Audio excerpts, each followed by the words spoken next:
You go up there somewhere up off of Alexis, Dixie, whatever, to your weed guy, get some weed, and that's where you are when you get the call from Corbin. Yes. And you say it's a FaceTime call? Yes, it's a FaceTime call. So what do you see in the FaceTime call? I see the boys that are tied up. They had their hand. Well, really, it wasn't tied up, but they were restrained, like lightly. They weren't completely tied up. Like once Chuck and Brett tied them up, that was like a real tie up. They were tied up. Yeah. So how could you tell they were tied up when you saw the FaceTime? They were laying down on the floor, on the cement floor, in like a basement or something. There was like garbage everywhere and stuff, and they had their hands tied behind their backs with like a cord, like a HDMI cord maybe, and they were both tied up with the same cord. Like, and they were both, so one cord tying both of them together, yes, kind of thing? Yeah. Okay. So like that's why I say like they really weren't super restrained at that time. Like they could easily probably get out of it if they wanted. Could you tell if they were like beat up or anything, or just one of them was bleeding. I think it was. It's hard to remember their names. KP. He was bleeding on. If I'm looking at him, it was my left, so it was his right. He was bleeding right here on his right side of his head. Mm-hmm. Like he had a little bit of like because whatever had happened before I had got there, they probably punched him up or grabbed him up. I don't know, but I do know that Corbin had told me that he confronted the boys about stealing a gun. Well, he had his nephew message the boys and say, "Hey, I got a half ounce. Let's come smoke." And that's when they came over to smoke.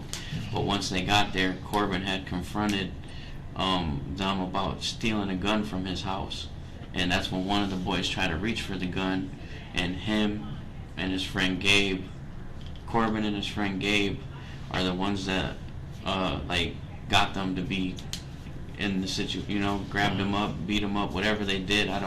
He didn't really explain to me, but they ended up tied up in the basement. About 15 minutes later, 20 minutes later, saying like he was stopped at his house and he was coming, he was be at my house in 15, 20 minutes. I'm like, okay. When he got to my house, I was in the finish room, sitting on the bed rolling a blunt. He came in. When he came in, he came down and got to hitting Wilder first with the gun.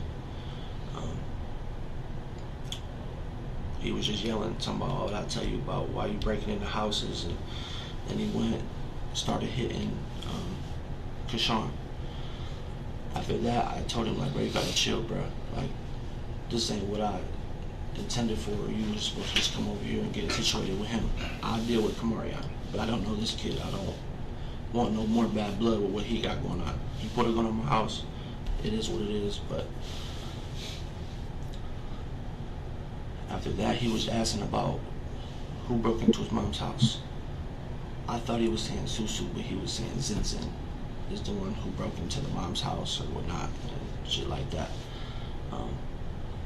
They were talking about what the fuck was going on, who broke into who house, and then I told Cruz, like, "Bro, what's going on here, bro? Like, it's people coming, you taking them, what's going on?" He's like, "Shit, they ride about to be on their way." Kyshwan asked, like, "Shit, can you take the HDMI cords off?" Cruz was like, "Shit, you gotta take that up with BZ." When he said that, Kyshwan was like, "Who, Brent?" He was like, "Bro, you know who I'm talking about, bro. You know what you did." Kyshwan was like, "Bro, I didn't have nothing to do with that. I ain't have." He was like, "Well, she's coming to get you. You can talk to him about that." He was like, "All right, shit, he knows I ain't have nothing to do with that shit. I don't." Cruz got a call. He told him, when you pull in the alley, pull in the backyard. That's what he told them. He told them to pull in the backyard, but they didn't. They pulled down the alley. When they pulled up, they had called again a couple minutes later and was like, "Hey, we're outside." We got up.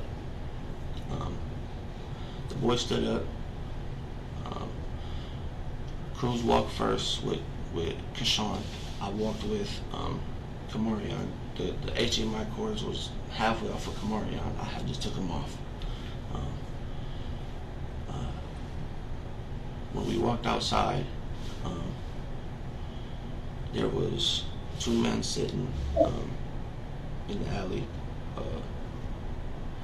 One of them was Brent, one of them was Charles. They weren't masked. Brent was on the driver's side, Charles was on the passenger side. When we walked up, Cruz was like, "Here's Kyshwan." He walked up, Kyshwan walked up to Brent. Brent punched him instantly, dropped. Kamarion was just standing there. Charles like grabbed his hoodie, punched him, boom, he dropped. When Brent punched Kyshwan, he had leaned over him and was like, "Nephew, what the fuck I tell you about stealing? I told you about the stealing shit." And then Charles had grabbed some duct tape out the back seat and started to tie Kamarion up. I turned around. Me and Cruz turned around. Gabe was out there too. Me, Cruz, and Gabe. We all turned around to walk off. When we walked off, one of them yelled back, "Cruz, come here." Cruz turned around. Me and Gabe walked into the house. 0905, is that kid's birthday? My girl's birthday. Your girl's birthday? And the 0622, that's mine. Yeah.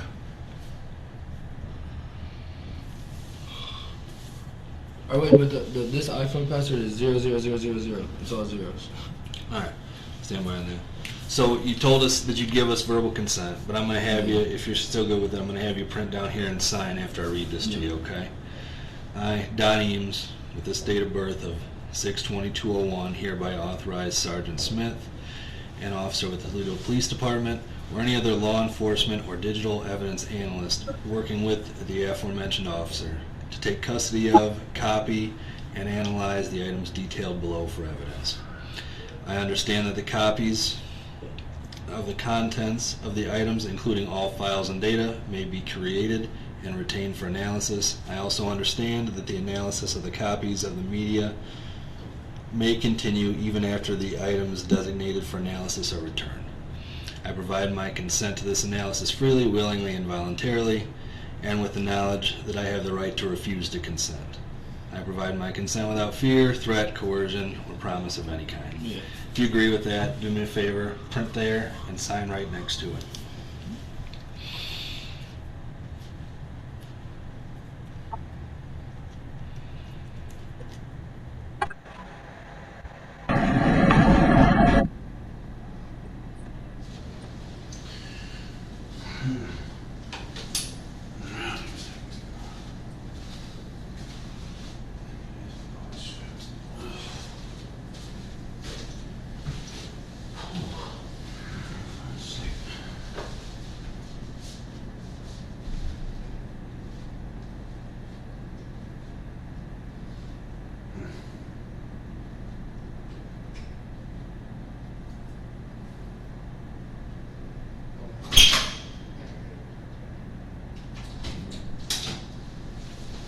Walker, thanks for being patient. Take this cuss off.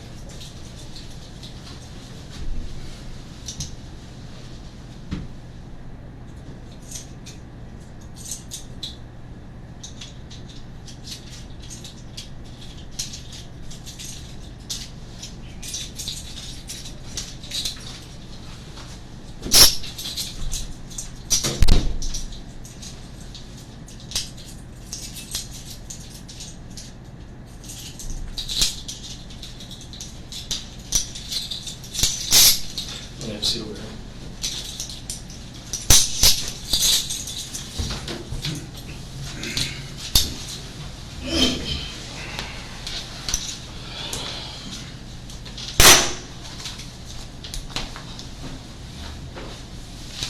You've been arrested before, so I'm just going to read your rights to you. So, you stop me if you have any questions, okay? So you have the right to refuse to make a statement or to answer any questions. If you remain silent, your silence cannot be used against you in a court of law. Do you understand that? Is that a yes? Yes. Anything you do say can be used against you in a court of law. Do you understand that? Yes.